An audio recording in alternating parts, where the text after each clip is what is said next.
Okey, Assalamualaikum. Hari ni kita ada di kandang kambing Al-Malik. So, hari ni projek adalah kita tengah tunggu lori ni. Kita order kayu dengan seming. Dengan tiang seming. Kita nak buat pagar.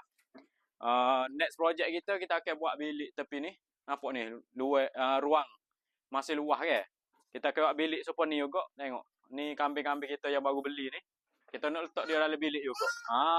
Supaya apa? Supaya set dia tak bergaduh. Kalau beranak pun, comel anak ni. Lah ni kita tengah tunggu lori siapa. Lepas tu, pagar tu kita nak buat depan ni, ajak ni. Tengok depan ni.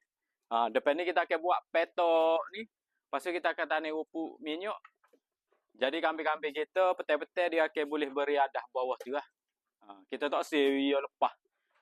Kita tak seri lepas dia di seluruh kebun ni. Sebabnya takut dia makan anak durian, pisang, banyak itenan ni dalam ni. Jadinya set dia kalau nak turun riadah, dia turun bawah tu ya.